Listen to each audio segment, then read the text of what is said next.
చర్చికి వెళ్తారు, వెళ్ళరు. వెళ్ళండి, ప్రభుని తెలుసుకోండి. ప్రేమించే దేవుడు ఆయన. అదేవిధంగా మతం మారడం కాదు, ఇది మనసును మార్చే దేవుడు. చాలామంది మతం మతం మతం మతం అని అనుకుంటున్నారు. అయ్యా, మతం కాదు. మేము కూడా అలా సిగరెట్లు కాల్చి మందులు తాగి జోదాలు తిరిగి నానా విధాల అలవాట్లన్నీ పడి పడి పడి వచ్చిన వాళ్ళు మేము దేవుని కోసం. ఏ మనుషుడు మార్చలేదు. ఆడవాళ్ళు వెళ్తారండి. మరి ఆడవాళ్ళు వెళ్ళినప్పుడు మీరు కూడా ఆడవాళ్ళు కడుపు నిండా తింటే మన కడుపు నిండుతుంది కదా. మనం కూడా తినాలి కదా.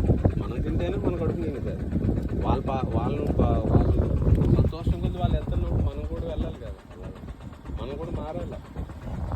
ఇందులో చెడేం లేదయ్యా, చెడ్డ మాటలు ఏముండవు. చాలా మంది అంటారు మతం బ్రిటిష్ వాడు మతం ఇంగ్లీష్. మాకు చర్చి దగ్గరే అండి, చర్చి దూరం ఆ చుట్టాలని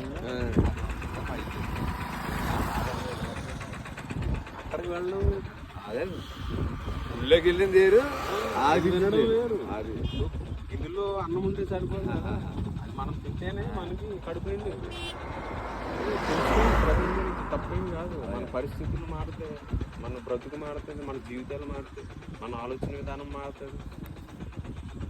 దేవుడు చెప్పేదంతా ఒకటే, ప్రేమించండి ప్రేమించండి, ఇతరులను ప్రేమించండి. దేవుడు ప్రేమ అయి ఉన్నాడు అంతే పెద్దయ్య. చాలా మంది మనం ఏదో విగ్రహాల్లోనూ అక్కడిక్కడ పట్టుకుంటే మేము అవన్నీ తిరిగి వచ్చిన వాళ్ళమే. తిరుపతి పోయేటువంటి ప్రతి సంవత్సరం తిరుపతి వెళ్ళొచ్చేవాళ్ళం. కాకినాడ చాలా చేసి వచ్చాం, నిష్ట చేసి వచ్చాం. అన్ని భయంకరమైన అలవాట్లు ఉండేవి మాకు, భయంకరమైన అలవాట్లు ఉండేవి. వాటన్నిటిని బట్టి ఇంట్లో వాళ్ళందరూ బాధపడేవాళ్ళు తప్ప ఎవరు సంతోషపడేవారు. సంతోషపడరండి, తిడతారు మీ